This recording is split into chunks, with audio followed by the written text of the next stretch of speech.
Pada saat ini kita akan membahas tentang pricing pada retail.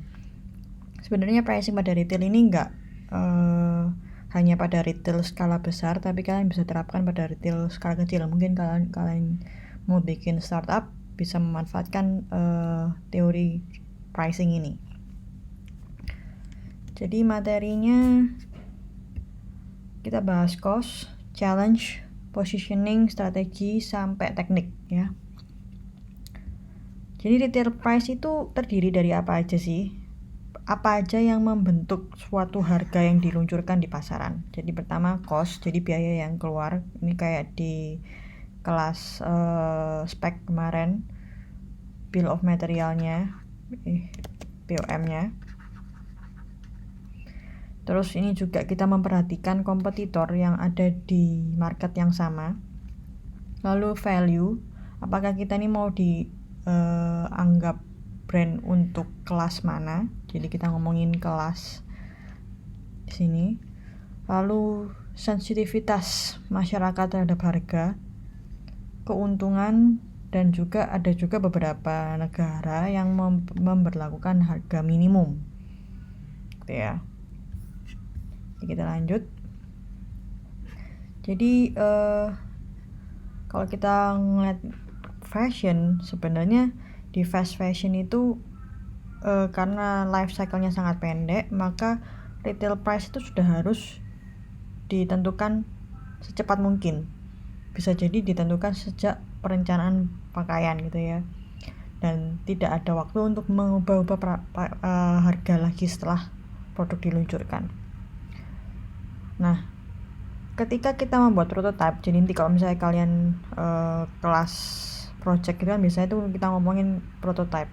Nah di situ kalian bisa mengevaluasi sih sebenarnya biaya yang keluar tuh apa aja, dari fabriknya, dari jumlah kancing yang kalian pakai, kualitasnya seperti apa, kantongnya dan desain kantong, lalu color and cuff. Jadi ini semua membentuk perkiraan harga. Gitu ya.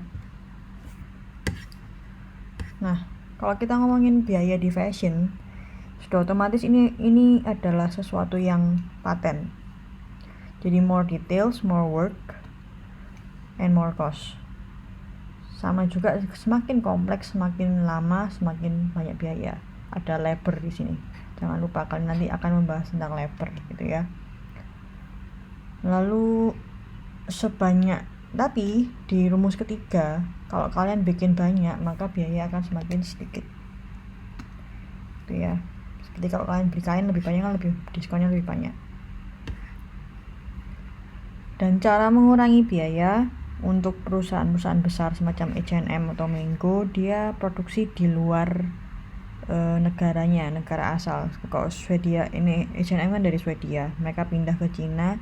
Mango yang dari Spanyol juga pindah ke Cina dan Maroko. Kenapa? Di Cina itu labornya atau buruhnya murah. Terus bahan baku juga bisa murah. Apalagi di Maroko bahan baku di sini. Bahan baku.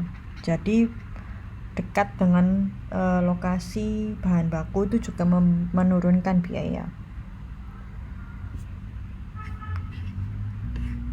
Nah, ini langkah-langkah penciptaan sebuah apparel hingga muncul sebuah total cost price. Mulai dari desain prototype ya, lalu pemilihan kain, lalu jumlah kain. Dari jumlah ini kita tidak hanya mengkalkulasi jumlah yang kita produksi, tapi ya ini kayak di spek berapa banyak kain yang kamu pakai, direction arah kainnya gimana, karena ini kan arah flat lay-nya, potongan flat pattern-nya kan. Lalu juga pattern in the fabric, jadi kalau ada gambar, ini ada gambarnya di dalam gimana gitu ya. Lalu sourcing, dimana kalian akan beli, pabrik kainnya, vendornya. Lalu langsung ke manufacturer, dimana manufacturer ini akan muncul biaya labor, buruh. Lalu juga biaya pengendalian kualitas. Biaya lain yaitu biaya kirim, handling, misalnya biaya packaging, biaya masuk box, biaya masuk truk dan lain sebagainya. Sampai akhirnya manufacturer atau pabrik jahit, konveksi ya, ngomongnya konveksi yes. Konveksi menentukan keuntungannya dia berapa, sampai akhirnya kamu dapat namanya total cost price. Nah, ini penting ketika kita ngomongin hal yang ada di konveksi. Kualitasnya gimana? Apakah simetris, overall look-nya gimana, material yang dia pilih gimana. Ini biasanya kalau pengalaman saya pribadi, raw materials yang kita pilih bisa jadi ketika sampai di konveksi atau ketika konveksi yang memproses bisa jadi berbeda. Hati-hati. Lalu ukuran sampai ke labeling. Nah, shipping and handling ini bahkan sangat berpengaruh pada harga. Misalnya, apakah mau dilipat atau digantung. Ini kan kalau dilipat ukuran boxnya semakin kecil, digantung otomatis cara kendalinya lebih sulit gitu ya. Mungkin ada baju yang kalau dilipat kan juga kurang bagus. Lalu juga kualitas kotak, mau dikirim lewat darat, air atau udara. Kalau misalnya kayak contoh Zara ya, Zara itu dikirimkan sudah dalam keadaan tergantung, sudah dalam keadaan hang. Jadi dia 2 minggu dari Spanyol ke Indonesia itu sudah ada label harga, ada hangernya. Jadi dibuka oleh GM, misalnya kamu sampai di Galaxy Mall, barangnya itu dari Zara itu udah tinggal digantung aja di raknya. Tantangan yang ada pada pricing. Nah, ini ada faktor-faktor selain yang tadi yang membentuk sebuah harga retail ya. Kalau tadi kan kita ngomongin cost doang kan, dari manufacturer, bahan dan lain sebagainya. Lalu kita ngomongin margin, keuntungan berapa yang ingin kamu dapatkan. Nah, kalau ini semudah itu mah gampang ya. Tapi kita juga harus mikirin, kompetitor kita yang menjual barang yang sama itu berapa sih harganya yang barang yang mereka jual itu. Lalu kita ini mau punya value apa, jadi kita mau ngeset produk kita ini produk yang kelas gimana. Kalau kamu jual produk murah, maka akan kamu tahu sendiri, maka akan ada value, oh barang ini murah, belum tentu barangnya ini bagus. Tapi kalau kamu set harga mahal, maka akan ada value, kesan gengsi, berkelas dan kualitas yang kamu dapatkan. Dan kamu perhatikan juga ketika ngomongin margin, pikirkan juga biaya staff, biaya sewa, promosi, diskon dan lain sebagainya, sampai kemungkinan adanya pencurian terhadap produkmu. Nah, ini kalau kita ngomongin value tadi, kita tuh ngomongin juga positioning gitu loh. Jadi kalau kita memposisikan brand kita tinggi ya harga kita harus tinggi, karena kita harus menaikkan value kita. Jadi nggak bisa disamakan misalnya Chanel sama Zara, itu sudah pasti beda karena mereka punya positioningnya sangat berbeda. Kayak gini, produk-produk luxury dia punya indeks keuntungan 6-8, jauh berbeda daripada yang fast fashion semacam Zara atau H&M. Jadi semakin tinggi indeksnya ini, maka bisa dibilang dia ada di kelas yang di atas dan dia punya value yang lebih tinggi. Strategi penerapan harga, ini penetapan harga ya. Aduh, kok nggak enak. Penetapan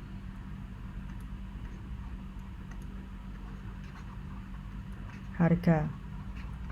Nah, kalau penetapan harga ada 3 cara. Kalau tadi kita ngomongin cost oriented, kita juga bisa ngomongin harga itu saya tentukan dari customer yang saya saja. Jadi nanti biaya akan mengikuti customer saya siapa, maka bahan terus kualitas mengikuti gitu ya. Sama juga seperti ini, competition oriented price. Saya melihat saingan saya dari harga yang ditetapkan oleh pesaing saya, maka saya akan menentukan bahan apa dan kualitas apa. Itu ya. Kalau cost mah jadi arahnya lurus aja, dia nggak peduli customer, dia nggak peduli competition. Bisa juga kalian campur. Kayak H&M ini dia menggabungkan 3 strategi ini. Kenapa sih yang dinamakan penetapan harga atau pricing itu penting? Jadi gini, customer itu kalau membeli barang, dia itu punya banyak alternatif sebenarnya. Jadi dari harga, misalnya dia mau lihat kaos merek A, B, C, harganya beda-beda. Nah di situ selain secara visual, mereka juga akan menilai secara harga. Kenapa kalau yang A itu lebih mahal daripada B? Benefit apa yang aku dapatkan? Gitu. Kenapa sih aku harus memilih A daripada B? Oh, A lebih mahal, pasti lebih bagus. Biasanya gitu. Jadi ada kesan dimana kalau barangnya lebih mahal, biasanya value-nya lebih, benefit yang diperkirakan akan lebih tinggi, lebih banyak. Jadi harga mahal, biasanya orang berpikir benefit juga mahal. Benefit ya juga naik. Semakin tinggi juga value itu.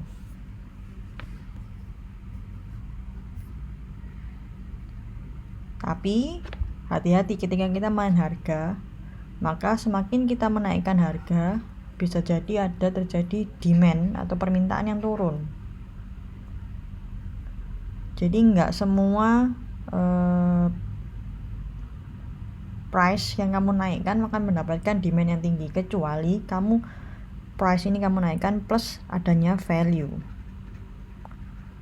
Jadi nilai apa yang kamu kasih, misalnya packagingnya lebih bagus. Oh, juga ada value-nya berupa image. Ini loh yang pakai foto ini juga yang pakai kaos ini tuh artis-artis. Brand image. Nah, ini masih oke. Tapi kalau kamu cuma naikin price tanpa adanya ini, maka demand pasti akan turun.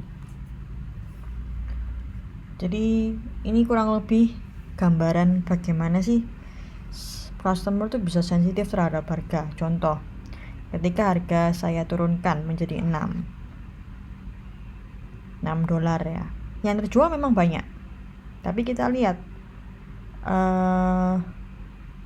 biaya yang keluar untuk memproduksi juga ikut turun ya. Jadi kita lihat contribution to profitnya juga ikut turun karena ada pengalian nih. Jadi revenue ini adalah harga dikalikan quantity. Jadi ini total uang yang kamu dapatkan. Nah ini biaya yang keluar. Jadi per produksi barang itu biayanya 5 dolar misalnya, ditambah 8 dolar.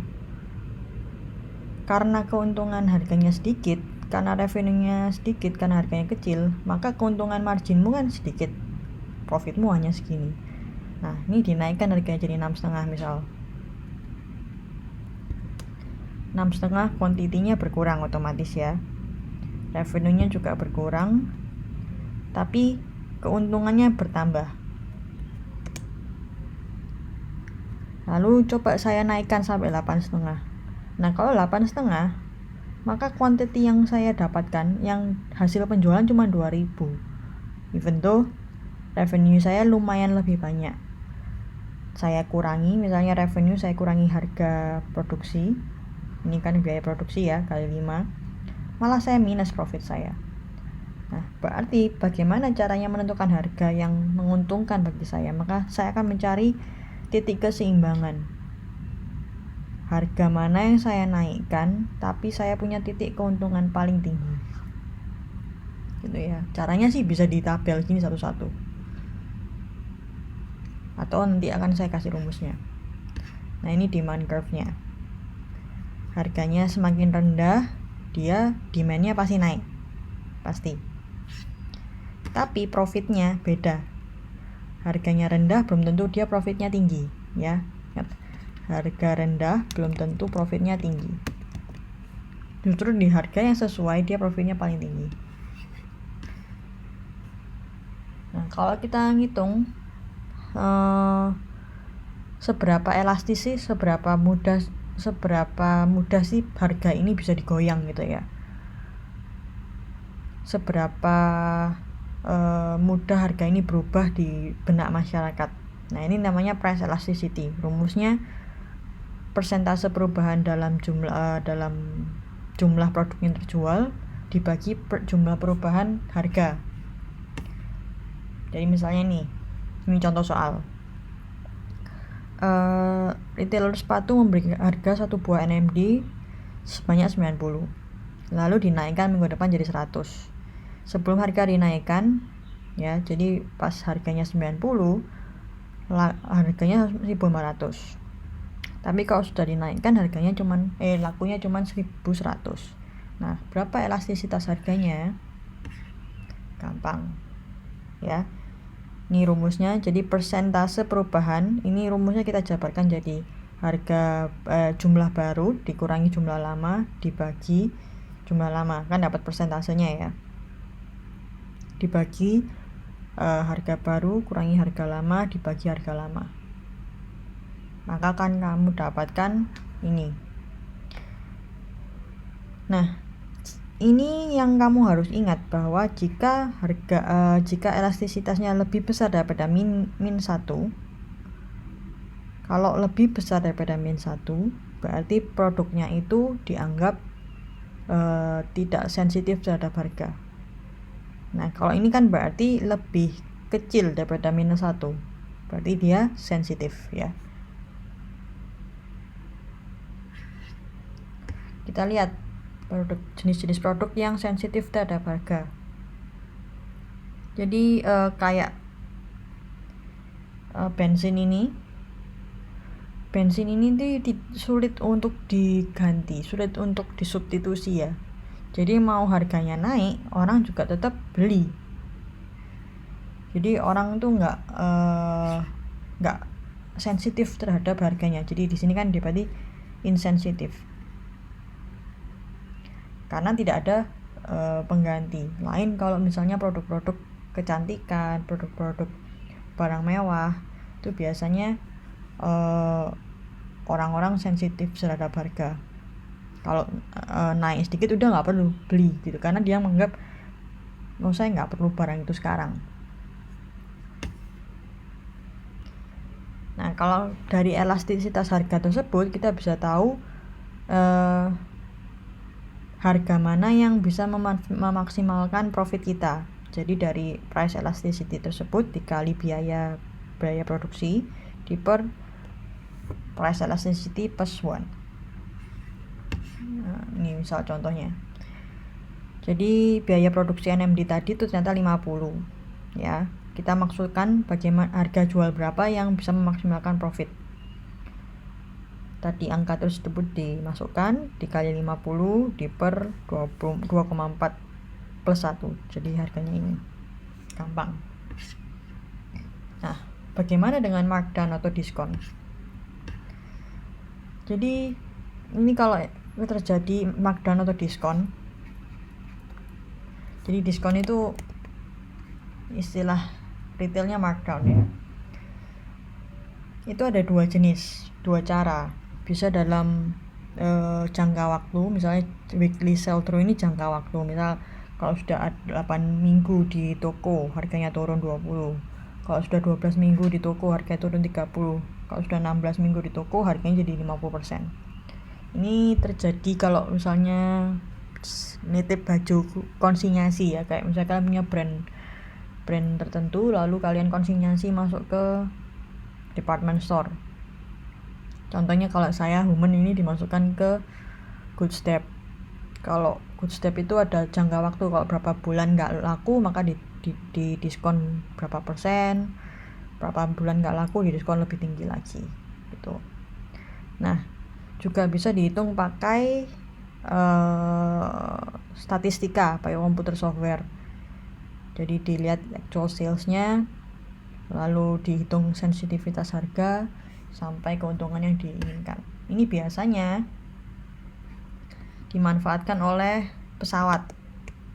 Jadi kalau kalian beli tiket pesawat ya, kayak AirAsia gitu,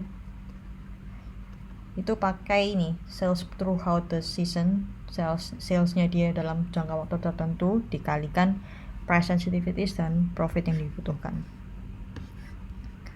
Nah, bagaimana kita mengurangi kemungkinan adanya diskon? Karena diskon ini kan penting untuk mengurangi jumlah produk kan ya. Ya caranya kamu memproduksi barang jumlahnya tepat di waktu yang tepat gitu.